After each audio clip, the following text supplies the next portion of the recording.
ஒரு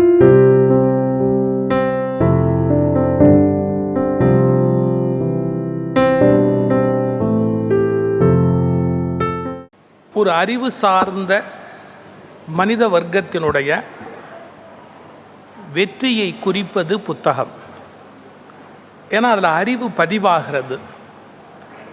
ஒரு தலைமுறையினுடைய அறிவு அடுத்த தலைமுறைக்கு போய் சேருவதற்கு புத்தகங்கள் தான் அடையாளம். இன்னொரு பதிவு இருக்குது, நம்முடைய ஜீனில் பதியுது, மரபணுக்களில் பதியுது.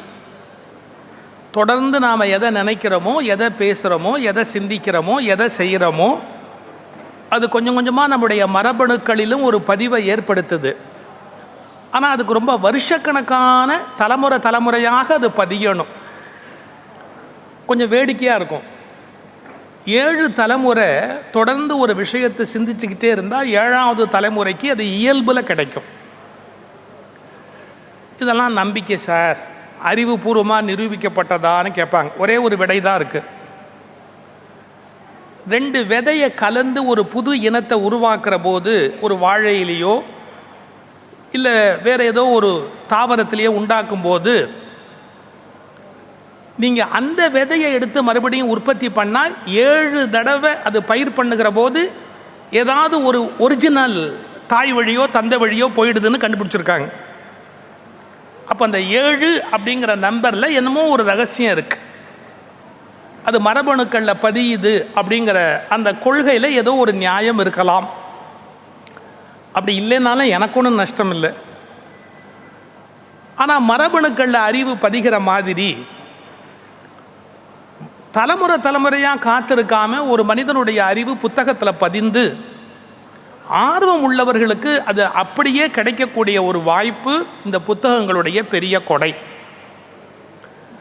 அதனால் புத்தகங்களை வாசிப்பது, நேசிப்பது, சுவாசிப்பது என்பது அறிவில் நாட்டமுடையவர்களுடைய அடிப்படை கடமை.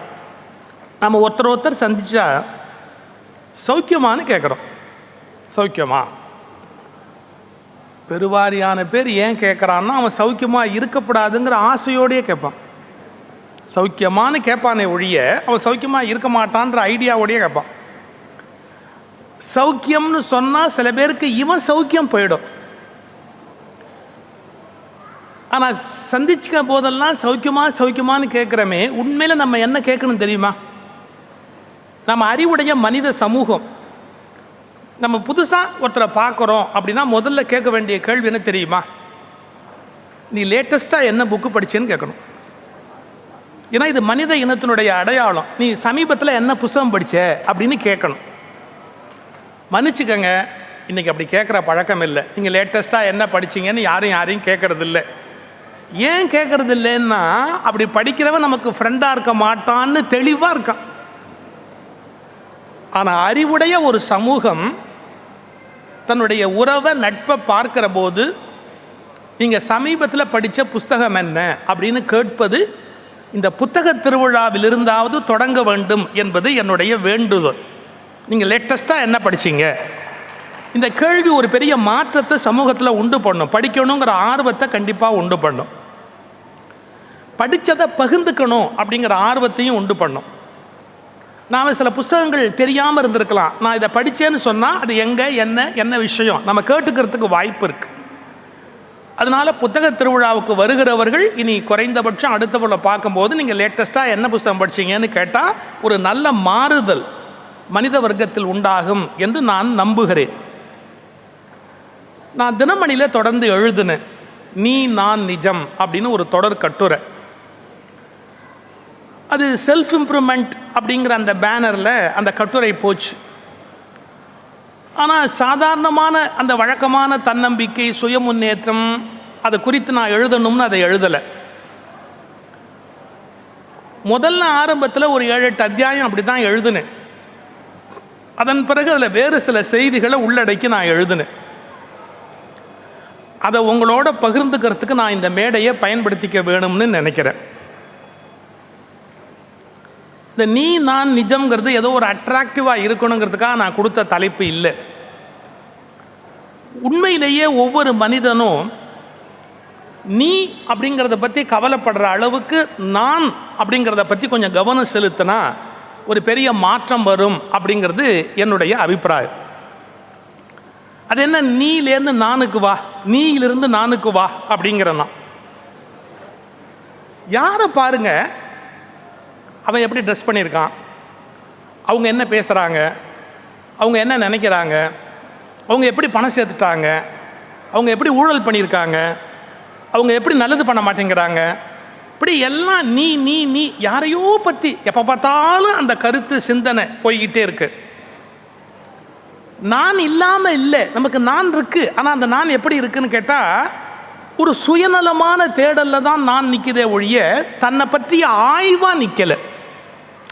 அதாவது நான் அப்படிங்கிறது என்ன அப்படிங்கிற தேடல். இப்போ நான் யார், தமிழ்நாட்டை பொறுத்தளவில் சுகி சிவம்னா ஒரு பேச்சாளர் அப்படின்னு ஒரு அடையாளம் இருக்குது. என்ன பேச்சாளர்? அவர் ஆன்மீக பேச்சாளர் இல்லை, இல்லை சுய முன்னேற்ற பேச்சாளர் இல்லை, ஒரு இலக்கிய பேச்சாளர் இல்லை, இல்லை கலந்தாங்கட்டி எல்லாத்தையும் ஒரு பாட்டுக்கு போட்டு உருட்டிக்கிட்டு இருப்பார். இப்படி எத்தனையோ அடையாளம் இருக்குது. ஆனால் இதெல்லாம் தாண்டி எனக்கு தெரியணும் நான் யார், என்ன பர்பஸுக்கு இருக்கிறேன், எதுக்காக மேடையை பயன்படுத்துகிறேன், என்ன நோக்கத்துக்கு நான் பேச ஆரம்பித்தேன், என்ன நோக்கத்துக்கு நான் பேசிக்கிட்டு இருக்கிறேன், என்ன நோக்கத்துக்கு நான் இன்னும் நீடிக்கிறேன், எல்லாமே எனக்கு தெரியணும். நான் யார், என் ரோல் என்ன, இந்த இடத்துல என்னுடைய இருப்பு தேவையா தேவையில்லையா அப்படிங்கிற ஒரு விழிப்பு தேவை. இன்னைக்கு ஒரு சின்ன உதாரணம் சொல்கிறேன். நீங்கள் எல்லாருமே கல்யாண வீட்டுக்கு போயிருப்பீங்க. கல்யாண வீட்டில் மாப்பிள்ளை பொண்ணு தாலி கட்டுறதுக்கு உட்காந்துருப்பாங்க. அந்த கல்யாண மேடையில் இன்னும் யார் யார் இருக்கலாம்? பையனோட அப்பா அம்மா, பொண்ணோட அப்பா அம்மா, தாத்தா பாட்டி இருந்தா, இல்லை தாத்தா பாட்டியை இருக்க விட்டா இருக்கலாம். நான் ஒரு கேள்வி கேட்குறேன், மற்றவங்களுக்கெல்லாம் அங்கே என்ன வேலை? மந்திரம் சொல்கிறதுக்கு ஒருத்தர் வேண்டி இருக்கு, சரி இருக்கட்டும். ஒரு 7 பேர் 8 பேருக்கு மேலே அந்த கல்யாண மேடையில் அவசியமே கிடையாது. ஆனால் நம்ம ஊர் கல்யாணத்தில் பாருங்கள், 20 பேர் 30 பேர் அந்த இத்தனோண்டு மேடையில் நெளிஞ்சு திரிஞ்சு இப்படி போய் அப்படி போய். ஒரே காரணம், கல்யாண மேடையில் அவங்களுக்கு ஒன்றும் வேலை கிடையாது. ஆனால் அந்த வீடியோவில் தொடர்ந்து விழலாங்கிற ஒரே ஒரு நப்பாசைக்காக அவசியம் இருக்கோ இல்லையோ ஒரு 20 பேர் அந்த மேடையில் நிற்பாங்க. புரோகிதர் திடீர்னு தேங்காய் அப்படின்னு கேட்பார். யாரும் படி இறங்கி போய் தேங்காய் எடுத்துகிட்டு வர மாட்டான். இவன் அவனை பார்த்து தேங்காம்மா, அவங்க அவங்கள பார்த்து தேங்காம்பாங்க, அவங்க இவங்கள பார்த்து தேங்காம்பாங்க. தேங்காய் எடுக்கிறதுக்கு யாரும் போக மாட்டாங்க. ஆனால் அங்கேருந்து சத்தம் போடுவாங்க. சத்தமும் எப்படி போடுவாங்க தெரியுங்களா? கெட்டி மேளத்தை விட அதிகமாக குரலை ஒசத்தி சத்தம் போடுவாங்க. இவ்வளவு அநாகரிகம் அங்கே தேவையா? இவ்வளவு கூச்சல் அங்கே தேவையா? மாப்பிள்ளை பொண்ணு அவங்க இல்லாமே இனிமேல் கல்யாணம் நடந்தாலும் ஆச்சரியப்படுறதுக்கு இல்லை. சரி, ஏதோ அதுக்கு சாட்சிக்கு அப்பா அம்மா புரோகிதர் முடிஞ்சு போச்சு. மற்றவங்களாம் கீழே உட்காந்து பார்க்கலாம். அவசியம் இருக்கோ இல்லையோ, பெரியம்மா சித்தி அத்தை அந்த எல்லாருமா அப்படி உள்ள பூந்து. மன்னிச்சுக்கங்க, நாம் இருக்க வேண்டாத இடத்தில் இருப்பதை விட அநாகரிகமான விஷயம் இந்த உலகத்தில் வேறு இருக்க முடியாது. எங்கே இருக்கணுமோ அங்கே மட்டும்தான் இருக்கணும். எங்கே இருக்க வேண்டிய அவசியம் இல்லையோ அங்கே நம்ம இருக்கக்கூடாது. இப்போ நான் யார், என் ரோல் என்ன, நான் இங்கே என்ன வேலை செய்கிறதுக்காக வந்திருக்கிறேன், நான் என்ன பண்ணணும். நாங்கள் ஒரு கோயில் கட்டி கும்பாபிஷேகம் பண்ணோம். நான் கவுண்டம்பாளையத்தில் குடியிருந்த போது இந்த கும்பாபிஷேகத்துக்கு நன்கொடை கொடுக்குறவங்க அன்னைக்கு வந்து கொடுப்பாங்க. ஒருத்தரை சேர் போட்டு உட்கார வச்சு நீங்கள் வர்ற நன்கொடையெல்லாம் வசூல் பண்ணுங்க. அன்றைக்கி தான் சில பேர் வாழைக்காய் வாங்கி கொண்டு வந்து கொடுப்பான், இலை வாங்கி கொண்டு வந்து கொடுப்பான். மத்தியானம் அன்னதானம் பண்ணணும். ஒருத்தர் உட்காத்தி வச்சு நீங்கள் பாருங்கள், உட்காத்தி வச்சுருக்குறோம். ஆனால் அவர் என்ன பண்ணுறாரு, ரொம்ப பக்தி மீதூர நேராக கும்பாபிஷேகத்தில் கரைஞ்சிட்டார். உள்ள யாகசாலையில் அங்கே இங்கே எல்லா இடத்துலையும். நான் அவரை கேட்குறேன், ஏன் சார் நீங்கள் அங்கே உட்காந்துருந்தா தானே இந்த வர்றதை வசூல் பண்ணி இன்றைக்கி செலவுக்கு பார்க்க முடியும், ஏற்பாடு பண்ணணும், ஏன் வந்தீங்க? அவர் என்னை கேட்ட கேள்வி, நீ யார் எனக்கு எஜமானனா பாஸா, நான் எங்கே இருக்கணும் நீ முடிவு பண்ணுறதான். நான் சொன்னேன், அப்படி இல்லை, நாம் என்ன வேலை பிரிச்சுக்கிட்டோம், நீங்கள் இந்த வேலையை பிரிச்சுக்கிட்டீங்க, நான் இந்த வேலையை பிரிச்சுக்கிட்டேன், அவர் அந்த வேலையை பிரிச்சுக்கிட்டார். நம்ம எதை ஏற்றுக்கிட்டோமோ அந்த வேலையை பர்ஃபெக்டாக பார்க்கறதுக்கு நம்ம அங்கே தான் இருக்கணுமே ஒழிய நம்ம இருக்க வேண்டாத இடத்துல போய் உட்கார்ந்து இருக்கிறது நம்முடைய கௌரவத்துக்கு இழுக்கு, காரியத்துக்கு எடுத்துடும். இந்த ரியலைசேஷன் அப்படிங்கிறது இந்த சொசைட்டியில் வரல. இது எல்லா இடத்துலையுமே வரல. நான் யாரு, என் ரோல் என்ன, நிஜமாவே என்னுடைய வேலை என்ன, யாரையோ பற்றி கவலைப்படுறோம், நம்மளை பற்றி கொஞ்சம் யோசிக்கலாம். இதை மையப்படுத்தி தான் நீ நான் நிஜம் அப்படின்னு ஒரு தலைப்பு கொடுத்து நான் அந்த தொடர் எழுதுனேன். ஒரு மனுஷன் தன்னை பற்றி கொஞ்சம் ஆராய்ச்சி பண்ண ஆரம்பித்தா நாம் எவ்வளவு வேலை பார்க்க முடியும், எவ்வளவு நல்ல காரியம் பண்ண முடியும், எவ்வளவு ஏர்ன் பண்ண முடியும், எவ்வளவு சேரிட்டிஸ் கொடுக்க முடியும், எவ்வளவு பேருக்கு ஹெல்ப் பண்ண முடியும், எல்லாத்தையும் கண்டுபிடிக்கலாம். ஆனால் இதெல்லாம் யோசிக்கலன்னு வச்சுக்கோங்க, நீங்கள் ஒன்றுமே பண்ண முடியாது. நான் இதுக்கு முதல் அத்தியாயத்தில் ஒரு எக்ஸாம்பிள் எழுதியிருந்தேன். மில்கி மிஸ்ட் அதை பற்றி நான் ஒரு முறை ஒரு ஆர்டிக்கிள் படித்தேன். அவங்க பன்னீர், சீஸ் இதெல்லாம் செய்யறதுக்கு பழைய மிஷின் வச்சுருந்தாங்க. இதை மேனுஃபேக்சர் பண்ணும்போது இதை பாருங்கள், மேலே அதெல்லாம் கட்டி தட்டி அப்படியே நிற்கும். இந்த பாலில் இருக்கிற தண்ணீர் இருக்குல்ல, அது அப்படியே பிரிஞ்சு அப்படியே கீழே நிற்கும். நிஜமாவே அது தயாராகிற இடத்த நீங்கள் பார்க்கணும். நான் சுவிட்சர்லாந்தில் பார்த்தேன், ஒரு சீஸ் ஃபேக்ட்ரியில் போய் பார்த்தேன். அப்போ தான் பார்க்கடல்னா என்னன்னே தெரிஞ்சுக்கிட்டேன். நிஜமாவே பாலை, அவ்வளவு பெரிய பாலை போட்டு ஒன்று கடைஞ்சிக்கிட்டே இருக்கு. காலையிலேருந்து கடையுது கடையுது கடையுது, கடைசியாக பார்த்தா திடமான பொருள் மேலே நின்றுடுது, அப்படியே தண்ணியாக கீழே வந்துடுது. அதை வடிச்சு தூக்கி வெளியே கொட்டிடுறாங்க. இந்த மிச்சமாகிற தண்ணி இருக்கு பார்த்தீங்களா, அதுக்கு வேவ் வாட்டர் அப்படிங்கிறான். வேவ் வாட்டர், மிச்சமாக போகிற தண்ணி. இது பாலிலேருந்து நீங்கள் சீஸ், பன்னீர் இதெல்லாம் பண்ணும்போது கண்டிப்பாக தண்ணீர் வெளியேறும். ஏன்னா 80% வாட்டர் இருக்கும், அந்த வாட்டர் வெளியே போகும். ஒரு காலம் வரையில் எல்லா கம்பெனிலையும் அது வேஸ்ட். எப்படிப்பட்ட வேஸ்ட் தெரியுங்களா? ஒரு நாளைக்கு மேலே அதை ஃபேக்ட்ரியில் வச்சிருக்க முடியாது. அப்படி ஒரு ஊழ நாத்தம் நாரும். மறுநாள் நீங்கள் வச்சுருந்தீங்கன்னா மனுஷன் உள்ளே போக முடியாது. அதுக்காக அவங்க என்ன பண்ணுவாங்க, அக்கம் பக்கம் இருக்கிற விவசாயிகள்கிட்ட கெஞ்சி கூத்தாடி, நீங்கள் இந்த தண்ணியை எடுத்துகிட்டு போயிடுங்க, தண்ணியை எடுத்துகிட்டு போயிடுங்க. ஏன்னா மரம் செடி கொடிக்கெல்லாம் அது நல்ல உரம், அதை ஊற்றினா மரம் செடி கொடிக்கு நல்லா இருக்கும், அந்த தண்ணியை எடுத்துகிட்டு போயிடுங்க அப்படிம்பாங்க. இவங்களுக்கு பாலில், சீஸில் பணம் கிடைக்கும், பன்னீரில் பணம் கிடைக்கும். கொஞ்சம் கொஞ்சம் அதை ஒரு மாதிரி பண்ணி கொஞ்சம் தயிர் தயார் பண்ணுவாங்க. அந்த ஏடை பிரித்து ஒன்று பண்ணுவாங்க. ஒரு 7-8 விஷயத்தில் பணம் கிடைக்கும். இந்த வேஸ்ட் வாட்டர்னு நான் சொன்னேன் பார்த்தீங்களா, வேவ் வாட்டர். இந்த வேவ் வாட்டரை கரெக்டாக நீங்கள் பயன்படுத்தி அதுலேருந்து ஒரு புரோட்டீன் பவுடர் எடுக்கலாம்னு இப்போ கண்டுபிடிச்சிட்டான். அந்த புரோட்டீன் பவுடர் எடுக்க ஆரம்பித்ததுக்கு அப்புறம் நீங்கள் சீஸில், பன்னீரில் எல்லாத்துலேயும் சம்பாதிச்சதை விட இந்த புரோட்டீன் பவுடர் சம்பாதிக்கிறீங்க பாருங்க, அது என்டையர் ஃபேக்டரியோட லாபத்துக்கு நிகரானது, முழுக்க சம்பாதிக்குது அந்த புரோட்டீன் பவுடர்.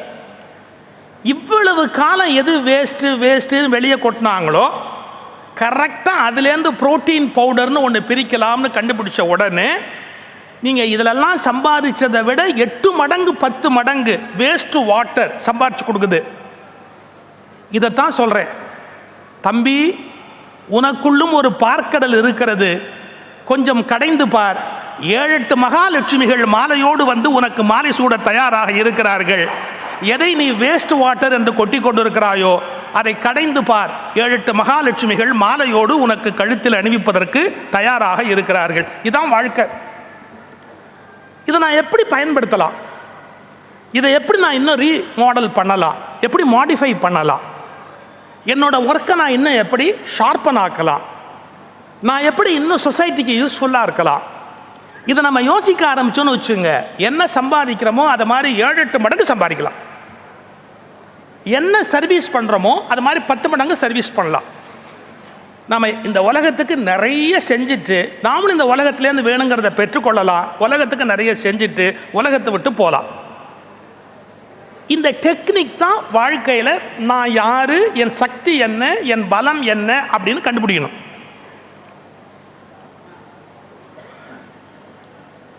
ராஜரத்னம் பிள்ளையை பற்றி ஒரு செய்தி. ஒரு கல்யாணத்துக்கு அவரை புக் பண்ண வர்றாங்க.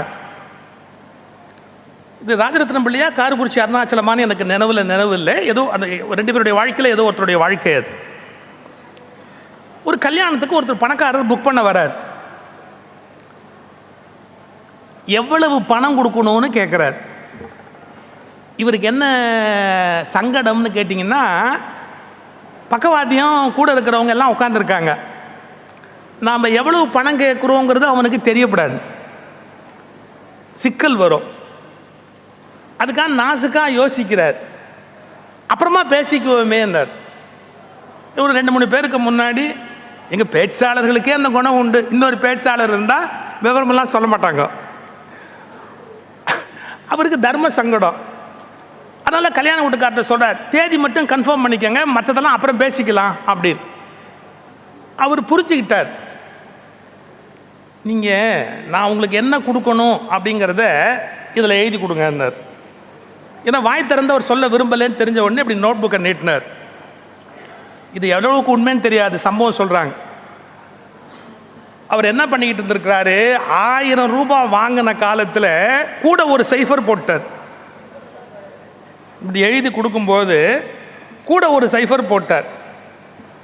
ஏன்னா இப்படி மெதுவாக இப்படி எழுதி கையில் இப்படி நீட்டுறாரு என்னன்னு கூட ஒரு சைஃபர் போட்டார். அதை முதலாளி இப்படி வாங்கி பார்த்துட்டு ஒரு 1000 ரூபாயை எடுத்து இது அட்வான்ஸ் வச்சுக்கோங்க, பாக்கி அப்புறமா தரேன்னு போன உடனே அவர் ஷாக் ஆகிட்டார். என்னடா இது, நாம தான் எழுதணும், அட்வான்ஸ் வச்சுக்கோங்கன்னு கொடுக்குறாரு, பாக்கி அப்புறமா தரேங்கிறாரு. ஒன்றும் புரியல அவருக்கு. அவர் போனதுக்கப்புறம் எடுத்து பார்த்தா தெரியுது ஒரு சைஃபர் கூட போட்டிருக்கிறார். சார், அன்னையிலேருந்து அவர் ரேட்டு, அவர் கூட போட்டார் பாருங்க சைஃபர், அதுதான் அவர் ரேட்டாக மாறிச்சு. என்ன அர்த்தம் தெரியுங்களா? அவர் தன்னுடைய கெப்பாசிட்டி 1000 தான் நினச்சிக்கிட்டு இருந்தாரு. இல்லை, 10,000 வாங்குற கெப்பாசிட்டி இருக்குங்கிறது ஒரு தப்புல வெளிப்பட்டதுன்னா. இதே மாதிரி இந்த உலகத்தில் சார் நம்முடைய உண்மையான திறமை என்ன, நம்ம இன்னும் என்ன பண்ணினா பெரிய அளவு சில காரியங்களை சாதிக்கலாம், இல்லை என்ன நோக்கத்துக்கு இந்த பூமியில் வந்திருக்கிறோம் அப்படிங்கிறத கண்டுபிடிக்கலாம் அப்படின்னு ஒவ்வொருத்தரும் தன்னை பற்றி இன்னும் கொஞ்சம் ஆழமாக பார்க்கணும். இதைத்தான் நான் அந்த நீ நான் நிஜம் அப்படிங்கிற அந்த கான்செப்டில் நான் முன்னாடி வைக்கிறேன். ஒரு சினிமா பாட்டு நீங்கள் எல்லாம் கேட்ட பாட்டு தான், உன்னை அறிந்தால் நீ உன்னை அறிந்தால். இது ஒரு எம்ஜிஆர் படத்தில் வர்ற ஒரு பாட்டு. அது கூட படம் தப்பாக சொன்னால் ரமணன் தீர்த்திருங்க, ஏன்னா அந்த கண்ணதாசன் பாட்டெல்லாம் அவருக்கு அத்துப்படி. உன்னை அறிந்தால் நீ உன்னை அறிந்தால் உலகத்தில் போராடலாம். இந்த உன்னை அறிந்தால்ங்கிற பாட்டு வெளியிலேருந்து கேட்டால் ஒரு சினிமா பாடல் மாதிரி தெரியும். ஆனால் கொஞ்சம் கூர்ந்து கவனிச்சா அது எவ்வளவு தூரத்துக்கு நம்ம வாழ்க்கையை மாற்றும் அப்படிங்கிறத புரிஞ்சுக்கலாம். நான் இந்த நீ நான் புஜம் புக்கில் எழுதியிருந்தேன், வேதகால ரிஷிகள் சொன்ன உபனிஷத் போல காதல் ரிஷி கண்ணதாசன் சொன்ன கலிகால உபனிஷத் அந்த பாடல். காதல் ரிஷி கண்ணதாசன் சொன்ன கலிகால உபனிஷத் அந்த பாடல்.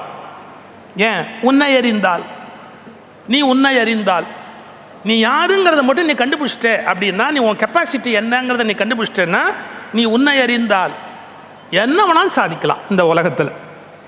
அதுக்கு என்ன வேணும்னா பாருங்க, எப்பவுமே நம்முடைய கவனம் வெளியில் பாயறதை தாண்டி நம்ம கவனம் உள்ள பாய ஆரம்பிச்சது அப்படின்னா we can do wonders. உள்நோக்கிய பயணம், அந்த உள்நோக்கிய பயணத்தை மேற்கொள்வதற்கு ரொம்ப ஆற்றல் வேணும். எப்படி பிராணசக்தி வெளியில் போயிட்டே இருக்கோ அதே மாதிரி நம்முடைய கவனம், சிந்தனை, மனம் எல்லாம் வெளியில் போயிட்டே இருக்கு. அதை எடுத்து உள்ள தூக்கி திருப்பி நம்மளை பற்றி பார்க்க ஆரம்பிச்சா நான் யாரு அப்படிங்கிறத நீங்கள் ஒரு வினாடி கண்டுபிடிச்சிட்டீங்க அப்படின்னா யூ கேன் டூ வண்டர்ஸ். இப்போ பாருங்களேன், நான் உங்களுக்கு மில்கி மிஸ்ட் சொன்னேன், ஒரு பால் கடல். ஒரு காலத்தில் சார் திராட்சை விதை தான் துப்பிடுவோம் நம்ம. அதுவே எனக்கு மறக்க முடியாத ஒரு சம்பவம். திருப்பத்தூர்னு ஒரு ஊருக்கு போயிருந்தேன். அங்கே ரகுநாயகம் அப்படின்னு ஒரு சிறந்த இலக்கியவாதி, சிறந்த மனிதர். அவர் வீட்டில் மத்தியானம் சாப்பாடு எங்களுக்கு, நான், ஆசா ஞான சம்பந்தம், தே ஞான சுந்தரம் 3 பேர் போகிறோம். நாங்கள் சாப்பிட்டு முடித்ததுக்கு அப்புறம் அவருடைய ஏற்பாட்டில் தான் மாலையில் ஒரு விழா, ரகுநாயக ஏற்பாட்டில் மாலையில் விழா. சாப்பிட்டு முடித்ததுக்கு அப்புறம் ஒரு கவர் கொண்டு வந்து கொடுத்தாங்க. ஒரு கவர். பொதுவாக பேச்சாளர்களுக்கு கவர் மேலே ஒரு விருப்பம் இருக்கும். அதுக்கு உள்ளம் கவர் கல்வன் அப்படின்னே பேர். அது உள்ளம் கவர் கல்வன் அப்படின்னு இப்பவும் முடிஞ்ச உடனே எங்களுக்கு கொடுப்பாங்க. கொடுக்காட்டி விட மாட்டோம்.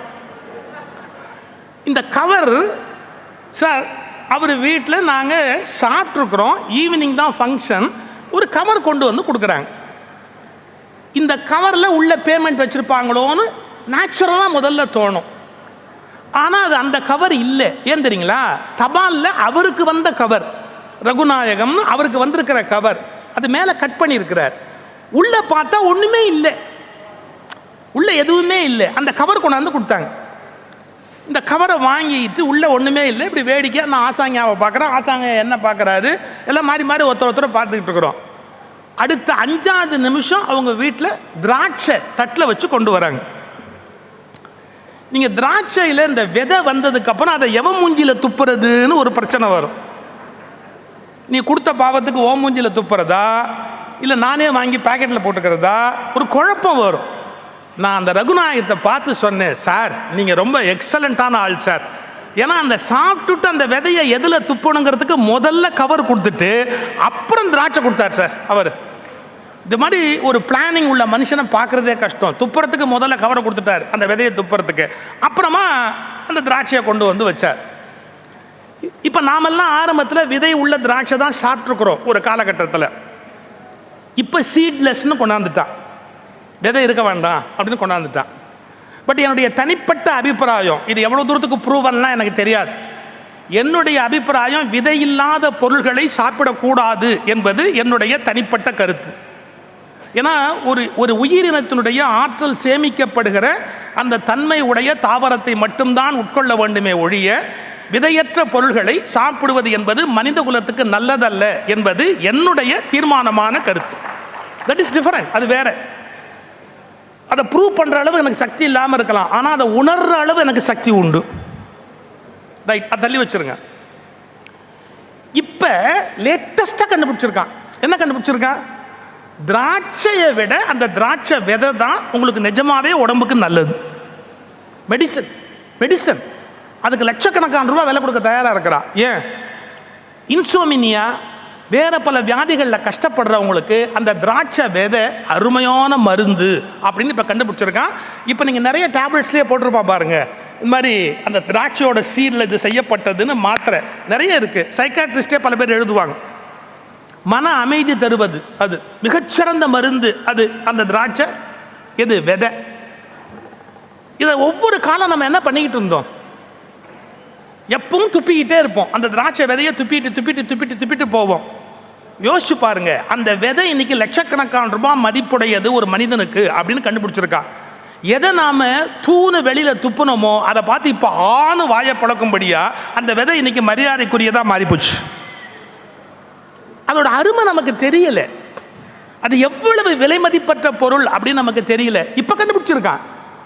மாதுளம் பழத்தை சீட்லெஸ் பெருமையா நினைக்கிறோம், ஆனா மாதுளம் விதை இருக்கு பாருங்க, அந்த மாதுளம் விதையை மட்டுமே ஒரு ஸ்பூன் எடுத்து அதை அரைச்சு தண்ணீர்ல கொதிக்க விட்டு சாப்பிட்டா அது எத்தனை நோய்க்கு மருந்தா இருக்க முடியும் அப்படிங்கறத இப்ப கண்டுபிடிச்சிருக்கான். இப்ப பாருங்க, எதையெல்லாம் நம்ம குப்பை குப்பை குப்பைன்னு வெளியே துப்புனமோ அந்த குப்பையெல்லாம் குப்பை அல்ல, சொத்து சொத்து சொத்துன்னு இப்ப கண்டுபிடிக்கிறோம்.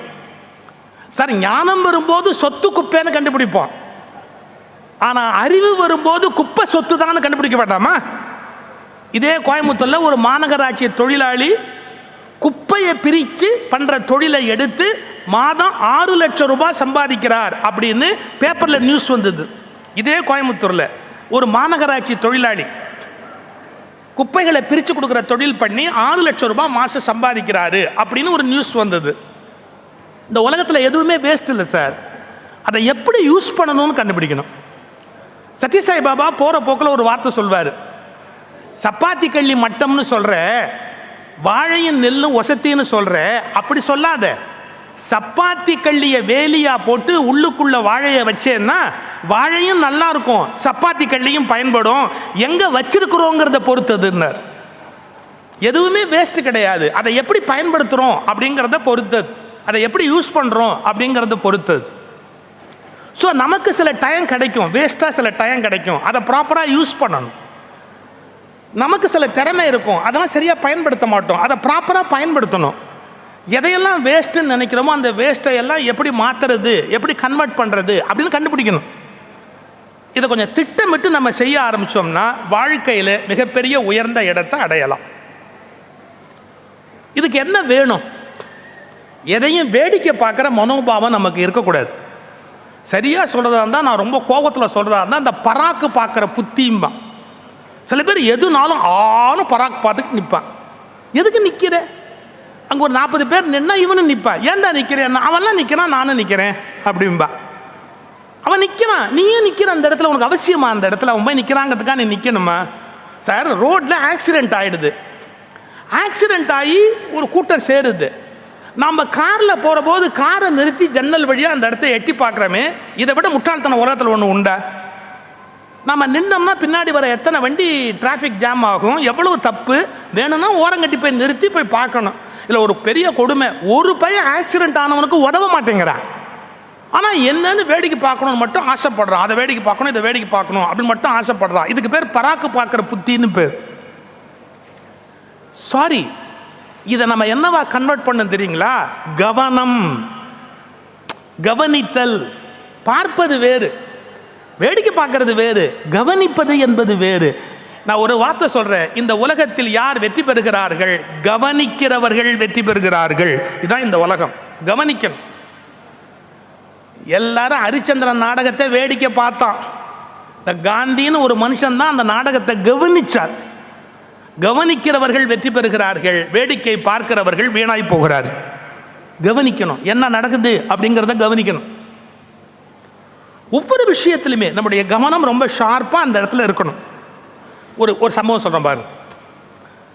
Medical college first year students, அந்த பிரின்சிபால் அட்ரஸ் பண்ணுறார். தம்பி, நீங்கள் மெடிக்கல் லைனுக்கு வந்துட்டீங்க, இதில் நீங்கள் ரொம்ப கவனமாக இருக்கணும். நீங்கள் அருவருப்பு உள்ளவங்களாக இருந்தால் இந்த ஃபீல்டில் ஷைன் பண்ண முடியாது. இங்கே நீங்கள் பார்க்குற பேஷண்ட்ஸ் எல்லாருமே ஏதோ ஒரு வகையில் காம்ப்ளிகேட்டடாக இருப்பாங்க. உங்களுக்கு அருவருப்பு இருந்தால் நீங்கள் அதை கண்டிப்பாக ஜெயிக்க முடியாது. அதனால் கவனமாக இருக்கணும். அதே நேரத்தில் நீங்கள் திறமையாகவும் இருக்கணும். இப்போ பார், உங்களுக்கெல்லாம் ஒரு டெஸ்ட். புழு நெளிகிற சாக்கடை தண்ணியை கொண்டு வந்து இப்படி முன்னாடி வச்சுட்டு சொன்னார், இப்போ பார் நான் என்ன பண்ணுறேன்னு பார் அப்படின்ட்டு. இப்போ நான் கையை முக்கிறேன்,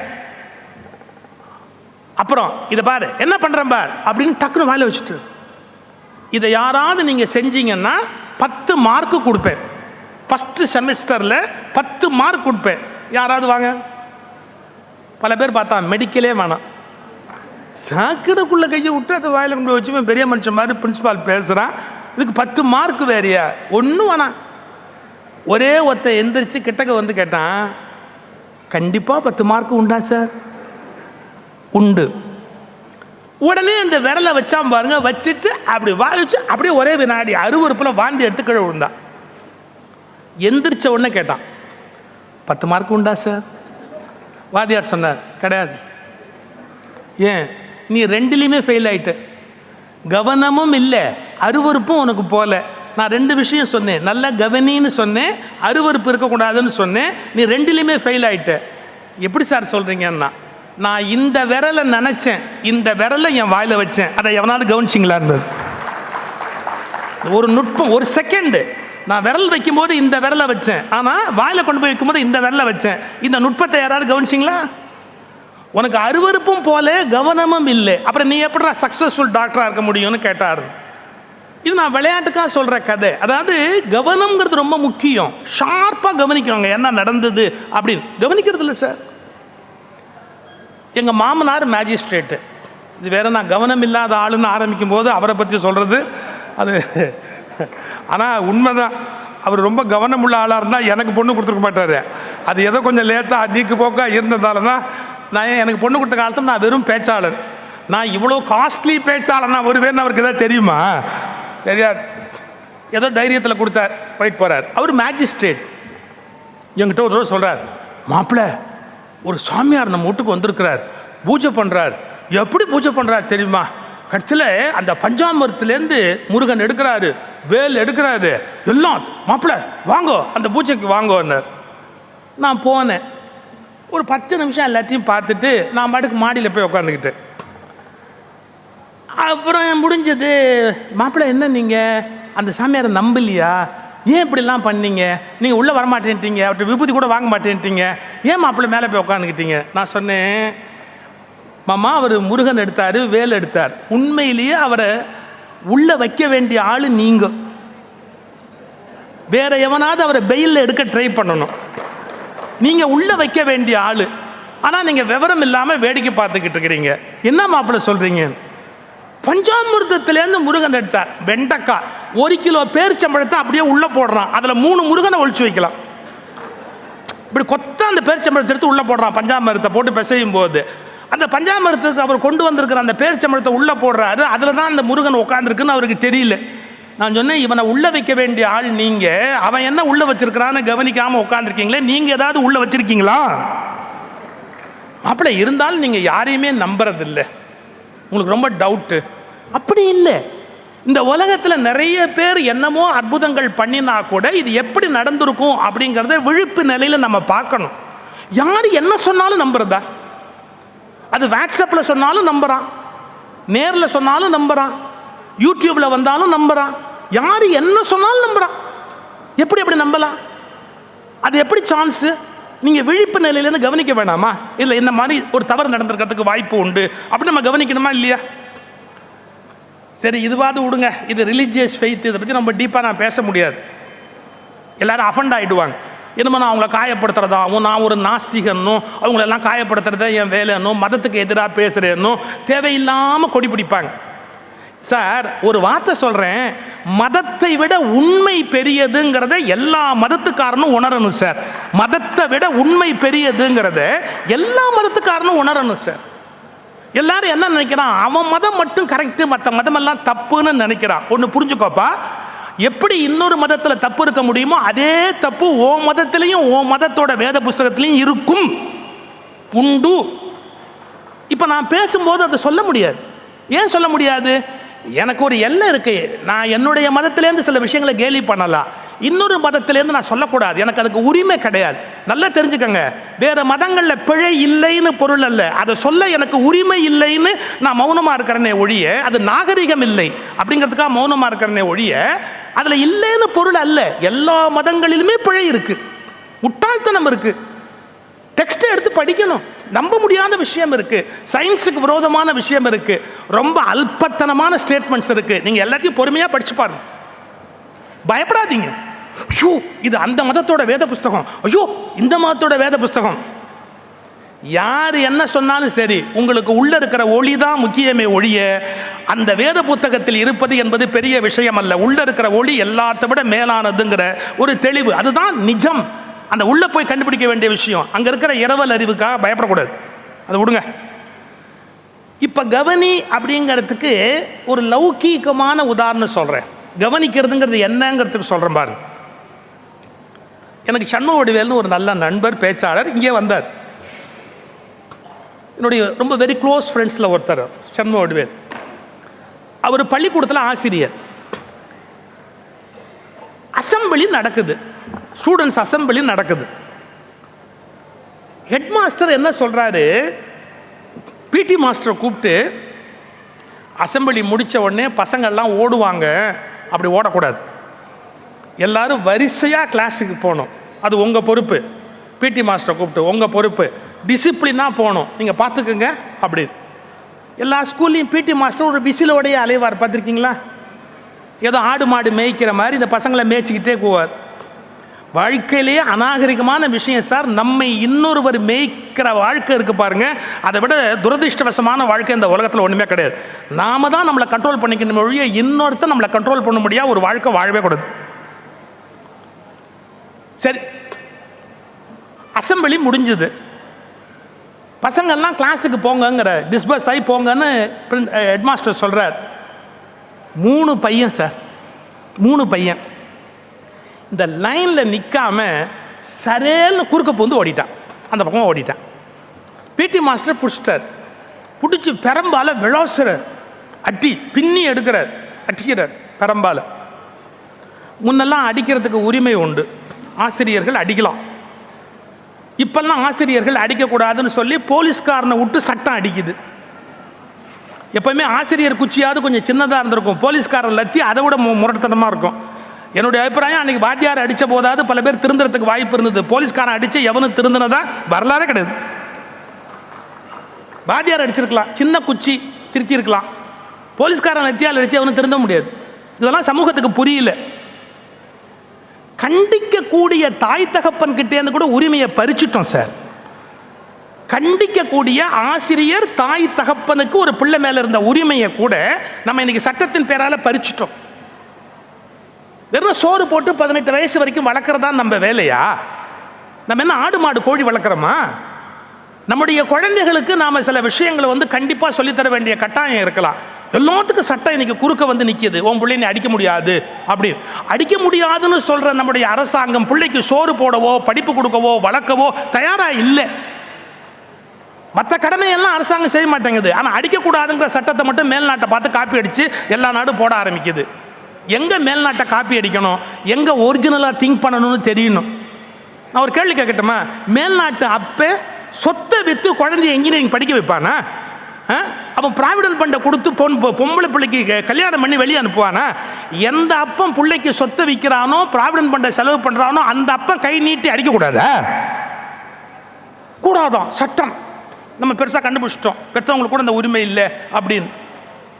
அதுவும் இன்னும் 18 வயசு ஆகிட்டா நீ எதுலையுமே தலையிடாதுன்னு சுப்ரீம் கோர்ட் வேறு சொல்லிடுச்சு. 18 வயசு ஆகிட்டா அப்புறம் அவங்க வாழ்க்கை தான், அவங்க இஷ்டம் தான். ரைட்டு, அதை பற்றி பேசினா வேற எங்கேயோ போயிடும். பிடி மாஸ்டர் குச்சி எடுத்துட்டார், இந்த பசங்களை அடிக்க ஆரம்பிச்சிட்டார். ஹெட் மாஸ்டர் பார்த்து ஒரு ஓடி ஆறாரு, அங்கே நிறுத்தியா நிறுத்தியா, பசங்களை ஏன் அடிக்கிற, பசங்களை ஏன் அடிக்கிற, ஓடி வர்றார்.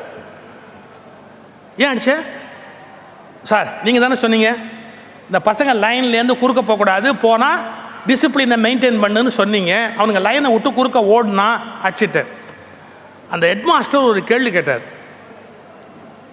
யோ பசங்க காலை பாரியா, அவன் செருப்பு கூட போடலையா, நம்ம லைனில் நிற்க சொன்ன போது வெயில் சுற்றுக்காதா, அந்த சிமெண்ட் தரையில் அவன் நடந்து போகணும், கால் கொதிக்காதா, கால் கொதிக்கிற பையன் ஓட மாட்டானா?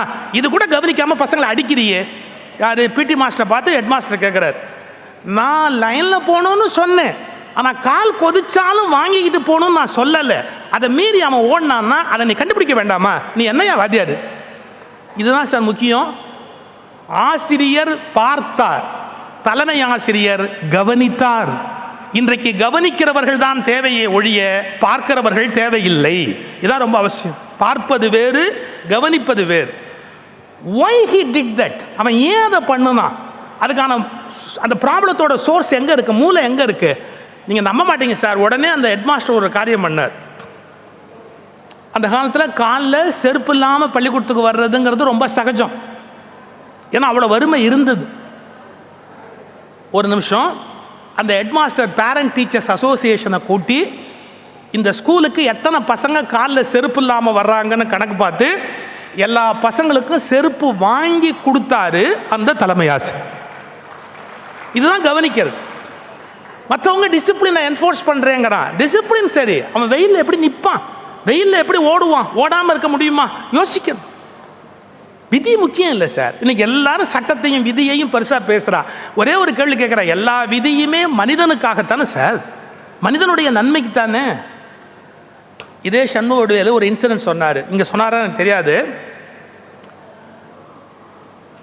எக்ஸாமினேஷன் ஹாலில் 1/2 மணி நேரத்தில் உள்ளே வந்துடணும்.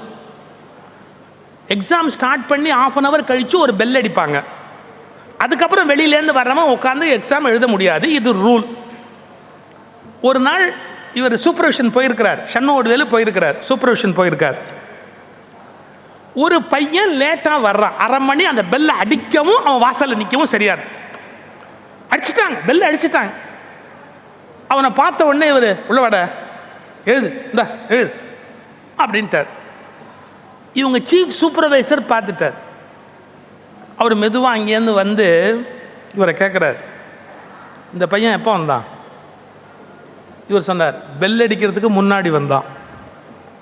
இது இவர் வேலை. பெல் அடிக்கிறதுக்கு முன்னாடி வந்தான் இல்லை, பெல் அடித்ததுக்கப்புறம் தான் உள்ளே வந்தான். இவர் சொல்கிறாரு, நீ அங்கேருந்து பார்க்குறையா, நான் இங்கேருந்து பார்க்குறேயா, எனக்கு தெரியாதா இவனை பற்றி? இவன் பெல் அடிக்கிறதுக்கு முன்னாடி வந்தான். உடனே அந்த சூப்பர்வைசர் கேட்குறாரு, பசங்களை கேட்கட்டுமான்னார். தாராளமாக கேளு. பசங்களெல்லாம் கேட்குறாரு, இவன் எப்படா வந்தான்? இவருக்கு மேலே அந்த பசங்க, சார் அவன் பெல் அடிக்கிறதுக்கு முன்னாடி வந்தான் சார். எல்லாம் கூட்டு களவாணியாக இருக்கீங்களே ஐயா. சரி விடு, நான் அப்புறம் பார்த்துக்கிறேன், போயிட்டார். சாயங்காலம் எக்ஸாம்லாம் முடிஞ்சு பேப்பர்லாம் கட்டுவாங்க பாருங்க. அப்போ அவர் கேட்டார், யோ இப்போ நான் ஒன்றும் ஆக்ஷன் எடுக்க போகிறதில்ல, இப்போவாவது உண்மையை சொல்லியா, அவன் பெல் அடிக்கிறதுக்கு முன்னாடி வந்தானா அப்புறமா வந்தானா? இவர் சொல்கிறார், இப்போவும் சொல்கிறேன், அவன் பெல் அடிக்கிறதுக்கு முன்னாடி தான் வந்தான். யோ உங்கள்கிட்ட பேச முடியாதியா, நீ வீணாக அநியாயம் பண்ணுற, நான் என்ன இப்போ ஆக்ஷனாக எடுக்க போகிறேன், இப்போவாது சொல்லித்தல. இப்போ இல்லை, நான் செத்ததுக்கப்புறம் கேட்டாலும் இதே தான் சொல்லுவேன். விட்டுட்டார். 10 வருஷம் கழிச்சு 2 பேரும் வேறு இடத்துல மீட் பண்ணுறாங்க. அவருக்கு இன்னும் மண்டையில் அதுவே உறுத்துது. அவர் கேட்டாரா, யோ 10 வருஷம் ஆச்சியா, இப்போவாது உண்மையை சொல்லியா, அந்த பையன் பெல் அடிச்சதுக்கு அப்புறம் தானே வந்தா? இவர் சொன்னார், இப்போவும் சொல்கிறேன், அடுத்த ஜென்மத்தில் கேட்டாலும் சொல்லுவேன், அந்த பையன் பெல் அடிக்கிறதுக்கு முன்னாடி தான் வந்தான். சித்திரவதை பண்ணாதையா, ஏன் இப்படி பண்ணுற? இவர் சொன்னார், உனக்கு ரொம்ப தெரியுமா, உனக்கு ரொம்ப தெரியுமா, அந்த பையன் அப்பா அன்னைக்கு காலம்பரை செத்து போயிட்டாரியா. அந்த ஸ்டூடெண்ட்டோட அப்பா அன்னைக்கு காலம்பரை இறந்துட்டார். நான் காலையில் வரும்போதே பார்க்குறேன், என்னடா அந்த வீட்டில் பந்தல் போட்டிருக்காங்க, அவங்க அப்பா இறந்துட்டார். ஐயோ அவன் எப்படா கிளாஸுக்கு வருவான்னு நான் கேட்டேன். இந்த பையன் அன்னைக்கு அப்பா இறந்த அன்னைக்கும் பரீட்சையை விடக்கூடாதுன்னு ஓடி வர்றான். ஏன் அரை மணி நேரத்துக்கு 2 நிமிஷம் கூட போனா தப்பா? அப்பன் செத்து கிடக்குறான், வந்திருக்கிறான். இதெல்லாம் உனக்கு தெரியுமா? உனக்கு அந்த பையன் நம்ம பயமுறுத்தாமல் பரிசு எழுத வைக்கணுமா? அதை விட்டு நீ லேட்டாக வந்த அதான் வந்தான்னு கேட்டுக்கிட்டு இருக்க முடியுமாங்க? அது மட்டும் இல்லை, இன்னொன்று தெரிஞ்சுக்க, அவங்க சீஃபுக்கு கிளாஸ் எடுத்தார். அரை மணி நேரம் ஆச்சுன்னா உள்ளே விடக்கூடாதுன்னு ஏன் சொல்கிறான்? பெல்லு அடிச்சா உள்ளே விடக்கூடாதுன்னு ஏன் சொல்கிறான்? இந்த ரூல் ஏன் இம்ப்ளிமெண்ட் பண்ணா? ஒரே காரணம், ஹாலுக்குள்ளே வந்தவன் அரை மணி நேரம் ஆகாமல் வெளியே போகக்கூடாது. இது ஒரு ரூல் இருக்கு. எக்ஸாம் எழுதுறவன் அரை மணி நேரம் ஆனதுக்கப்புறம் தான் வெளியே போவான். அப்போ அவன் கொஸ்டின் பேப்பரை கொண்டு போயிடுவான். கொஸ்டின் பேப்பர் வெளியே போனால் அதை பார்த்துட்டு ஒருத்தன் வந்தான்னா அவன் ஆன்சரை கரெக்டாக எழுதிடுவான். கொஸ்டின் பேப்பர் வெளியே போகக்கூடாதுன்னு தான் இந்த ரூலை கொண்டு வந்தானே ஒழிய 30 நிமிஷத்தை என்ஃபோர்ஸ் பண்ணுறதுக்காக கொண்டு வரல. கொஸ்டின் பேப்பர் போச்சாயா? போல. எவனுமே தான் கிளாஸை விட்டு வெளியே போலையே, அவன் வந்தால் உனக்கு என்ன பண்ணுது? இது ஒரு பெரிய விஷயம் சார். எல்லா விதிகளும் மனிதனுக்கு நன்மை செய்யத்தான் தோற்றுவிக்கப்பட்டன. விதிகளை சொல்லி மனிதர்களை கொடுமைப்படுத்துவது சட்டத்தின் வேலையாக இருக்குமானால் அது மிக மிக அநாகரிகமானது. the very purpose, ஒவ்வொரு ரூலை ஏன் கொண்டாடுறோம்? மக்களுக்கு நல்லது பண்ணுறதுக்கு ரூல் கொண்டாடுறோம். அந்த ரூலை நம்ம மிஸ்யூஸ் பண்ணுறோன்னு வச்சுங்க. நான் மன்னிச்சுக்கங்க, எத்தனை கோர்ட்டில் இன்னைக்கு சட்டத்தின் பெயரால் தப்பு நடக்க தெரியுமா? இப்போது 10 நாளைக்குள்ளே ஃபைல் பண்ணணும், 20 நாளைக்குள்ளே ஃபைல் பண்ணணும்னு சில விஷயத்துக்கு சட்டம் இருக்குது. ஜட்ஜ்மெண்ட் இத்தனை நாளைக்குள்ளே பண்ணணும். அவன் என்ன சார் கண்டான்? பாமரன். அவன் போய் ஒரு அட்வொகேட்டை பார்ப்பான், இன்னொரு அட்வொகேட்டை போய் பார்ப்பான். சில ஜட்ஜஸ் சார் ரொம்ப ஸ்ட்ரிக்டாக சொல்லுவாங்க, நோ அந்த 30 days அந்த டைம் முடிஞ்சு போச்சு, யூ கேனாட் ஃபைல் திஸ், தூக்கிப்போ அப்படின்பா. சொல்லாதீங்க, தயவுசெய்து அப்படி சொல்லாதீங்க. எங்கெல்லாம் உங்கள் டிஸ்கிரிஷனரி பவரை யூஸ் பண்ணி ஒருத்தருக்கு நல்லது பண்ண முடியுமோ அங்கெல்லாம் டிஸ்கிரிஷனரி பவரை யூஸ் பண்ணி நல்லது பண்ண. வெறும் விதிகளை பிடிச்சு தொங்காதீங்க, சட்டத்தை பிடிச்சு தொங்காதீங்க. சட்டத்தின் ஆத்மா எங்கே இருக்கிறது என்று தரிசியுங்கள். அந்த சட்டத்துக்கு ஒரு ஆத்மா இருக்கு, ஏன் அதை கொண்டு வந்தான்னு ஒரு ஆத்மா இருக்கு, அதை போய் பாருங்க. அதுக்கப்புறம் அதை என்ஃபோர்ஸ் பண்ணுங்க. வெறும் விதிகளை வரட்டுத்தனமா என்ஃபோர்ஸ் பண்ணாதீங்க, வேஸ்ட். கவனித்தல், இதுக்கு தான் கவனித்தல் நான் ஒரு இலக்கணம் சொல்றேன்.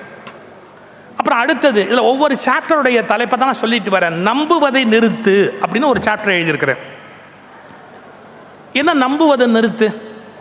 நான் அதை அப்படி நம்புகிறேன், நான் இதை இப்படி நம்புகிறேன். இன்னைக்கு உலகத்தில் இருக்கிற எல்லா பிரச்சனைக்கும் காரணமே அவன் நம்பிக்கை வெவ்வேறையாக இருக்கிறது தான். நான் இப்போ சொல்ல போகிற விஷயம் ரொம்ப கஷ்டமாக இருக்கும் சார். ஒரு மதத்தில் ஒரு நம்பிக்கை இருக்கும், அது கொஞ்சம் ரொம்ப அறிவுபூர்வமாக யோசித்து பார்த்தா சரியாக இருக்காது, நிஜமாகவே சரியாக இருக்காது. ரொம்ப அறிவை அப்ளை பண்ணி பார்த்தா சரியாக இருக்காது. அப்போ அவன் என்ன கேட்டால் என்ன சொல்லுவான்? நான் அதை நம்புகிறேன்ப்பா, எனக்கு நம்புகிறாங்கப்பா, எங்கள் முன்னோர்கள் நம்புனாங்கப்பா, நான் நம்புகிறேன்ப்பா. ரைட், நான் அதை குறை சொல்லலை, நீ நம்பு. ஆனால் இன்றைக்கி எப்படி திரும்ப இருக்கு இந்தியாவில், இந்த மாதிரி எதையோ நம்புறவன் இன்னொருத்தன் எதையோ நம்புனா மட்டும் கேலி பண்ணுறான் பாருங்க, அந்த கன்றாவி தான் சகிக்க முடியலன்ற. நீ எதையோ நம்புற, அவன் எதையோ நம்புறான். நீ எதையோ நம்புறவன் எதையோ நம்புறவனை ஏன் குறை சொல்ற? நீ எதையோ உணர்ந்தவன் வேணா குறை சொல்லு, எதையோ நம்புறவன் இன்னொருத்த நம்புறதை எப்படி குறை சொல்லலாம்? இப்போ நான் வந்து ரிலிஜனுக்குள்ளே போய் ரொம்ப ஓப்பனாக பேச முடியாது. இந்த நாட்டில் அதுக்குரிய பக்குவம் வரல. எல்லா மதத்திலையுமே முட்டாள்தனமான நம்பிக்கை இல்லையா? எல்லா மதங்கள்லையுமே முட்டாள்தனமான நம்பிக்கை இல்லையா? நான் அதில் எழுதியிருக்கிறேன் ஒரு சாப்டர். சார், ஆம்பளைக்கும் புள்ள பிறக்குமா அப்படின்னு கேட்குறான். ரைட்.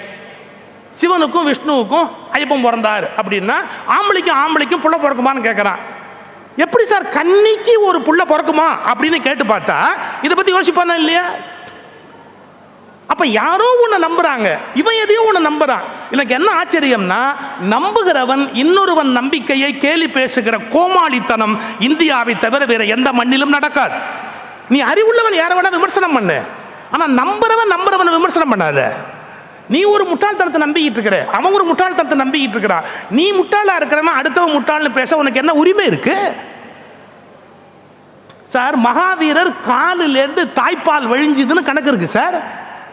மகாவீரரை பற்றி, இத்தனைக்கு சமணம் அறிவு சார்ந்த மதம், மகாவீரர் காலிலேருந்து பால் வழிஞ்சுது அப்படிங்கிறான். Is it practically possible? Muhammad பொன் குதிரை மேலே ஏறி சொர்க்கத்துக்கு போனார்னு இஸ்லாத்தில் ஒரு பிரிவு இருக்கு.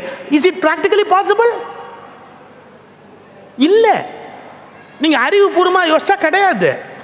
நீ நம்பு, நான் யாரையுமே குறை சொல்லலை. இந்து நம்பு, கிறிஸ்துவங்க நம்பு, இஸ்லாமிய நம்பு. ஆனால் உன்னை நம்புறவன் இன்னொருத்த நம்புறத அசிங்கமாக பேசாது. உனக்கு அந்த உரிமை கிடையாது.